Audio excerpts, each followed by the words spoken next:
ठीक आहे, ज्याला येते ते हात वर करा. ज्याला या सांगा आता. 5 गटामध्ये वर्गीकरण केलंय. किती? इंग्रजी स्वर सुद्धा किती होते? 5. A E I O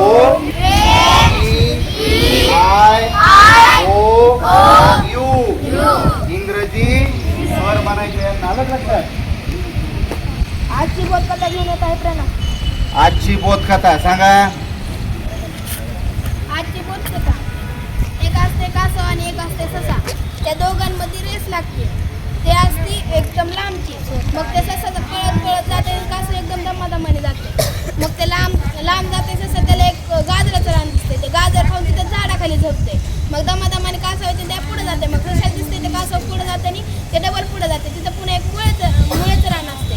ती मुळा खाते आणि डबल झोपी जाते. मग पुन्हा आणि कासव येते दमादमाने रेस जिंकायला जाते. ती पुन्हा सशाला दिसते. सशाला जाग येते आणि मग ते सशाला दिसते. मग सशा पळत जाते. तेवढ्यात कासव रेस जिंकलेला असते. मग पुढच्या वेळेस आणि हे पुढे गोष्ट आहे. त्याच्यानंतर हे म्हणते ससा म्हणते ह्या वेळेस ही माझ्या मनावर असते आणि ते डबल तीच रेस लागते.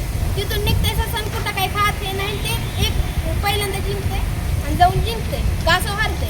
मग कासव म्हणते आता रेस माझ्या मनावर होणार. माझ्या मनाने मी मार्ग दाखवणार. आणि कासवने मार्ग दाखवते. ससा एकदम स्पीडमध्ये जाते आणि पुढे असते एक नदी. मग तिथं ससा थांबते कारण की सशाला पोहता येत नसते.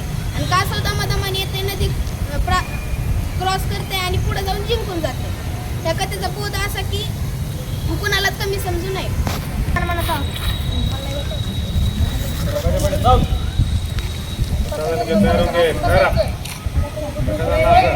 झाकलेले असते सर्वांचे. डोळे मिटलेले आणि हाताचे. कसा सुरख का विश्वास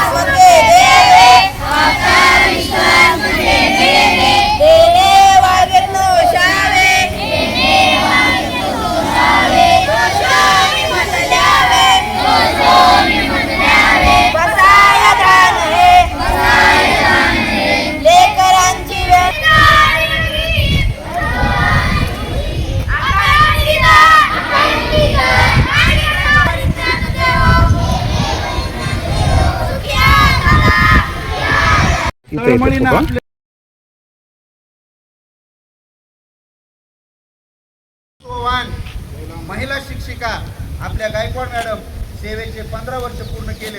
तर आपल्या केंद्राचे केंद्राधिपती, दोन्ही शाळेचे मुख्याध्यापक तथा केज आणि होळ केंद्राचे केंद्र प्रमुख आदरणीय चौरे सर, आपल्या नगरीचे सामाजिक कार्यकर्ते भोसले सर, तसेच मोहनभाई गुंड, गोरे सर, सर्व महिला शिक्षिका, जपर सर, सर्व कर्मचारी यांना मी विनंती करतो. आता अचानक माहीत झालं तुम्ही शाळेत आणि आम्ही शाळेत नसता आपण आणखी थोड्या मोठ्या स्वरूपामध्ये आहे का नाही. सर्वांच्या वतीनं, विद्यार्थ्यांच्या वतीनं मी सर्वांना विनंती करतो की मॅडमचं आजच्या या दिवशी सेवेची 15 वर्ष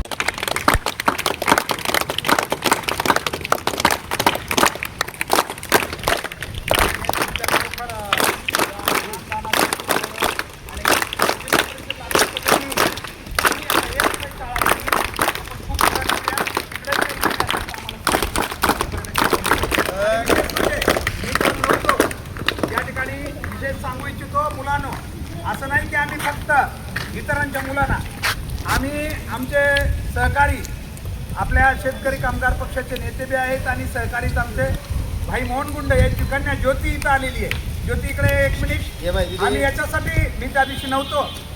हा संदेश यासाठी द्यायला होतो आम्ही. माझी नात सुद्धा सर, मी आत्ता सांगतो, छोटी आणखी 3-4 वर्ष, पण लोकांना सांगायचं म्हणून नाही. माझी नात सुद्धा या शाळेत येणार म्हणजे येणारच. कारण आम्ही या शाळेला तेवढं वैभव प्राप्त करून दिलेलो. आज ज्योती तू आलीस, तुला एवढी खात्री देतो आम्ही, तू तर हुशार आहेस, पण तिकडच्या पेक्षा इकडं तुला आता अधिक हुशार आणि अधिक हे बनण्यासाठी सगळे शिक्षक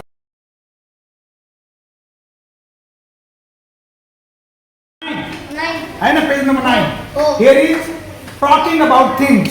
आपण वस्तूबद्दल बोलूया. Talking about things. आता इथे तुम्हाला दिसतात अनेक गोष्टी आहेत का, आणि त्याच्यासाठी काही शब्द दिलेले आहेत. यांना ऍडजेक्टिव्ह म्हणायचं, विशेषण. हे साईडला दिलेले विशेषण. जसं की बघा ऍपल आहे. ऍपल आहे का नाही ऍपल, याला काय म्हणू शकता? ऍपल. हे इकडे लक्ष द्यायचं सगळ्यांनी. लक्ष बिलकुल पूर्ण पुस्तकात आणि माझ्याकडे बघायचं. इथं दिलंय रेड. बघा, a big red sweet apple. A big red sweet apple. काय म्हणायचं? A big red sweet apple. A big red sweet apple. मी इथं काय शब्द लिहिले बघा आता. काय काय लिहिलंय? Green parrot, red juicy orange. संत्रा असेल त्याच्यात रस असतो म्हणून ज्युसी. व्हायलेट फ्लावर, जांभळी रंगाचं फुल आहे म्हणून violet flower. Cold ice cream, white rabbit, a tall green tree. एका शब्दाला 3 विशेषणं लावू शकता. हे सगळे विशेषणं दिलेत बघा साईडला. त्याला ऍडजेक्टिव्ह म्हणतात. इंग्लिश मध्ये काय म्हणतात त्याला? Very good, adjective. त्या ऍडजेक्टिव्हच्या साहाय्याने या वस्तूबद्दलचा तर नवीन डिजिटल बोर्ड या ठिकाणी आपण घेऊन आलेलो आहेत, जे की लिहिण्यासाठी आता आणलेले आहेत. प्रत्येक वर्गात अशा प्रकारे आता हे बोर्ड बसतील आज.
जर मारमुडी बघा हे असं थोडी माती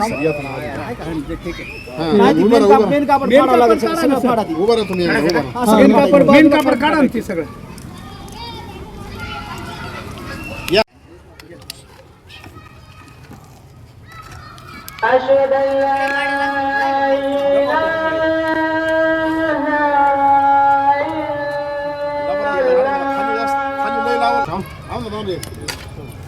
लावा इकडे चल.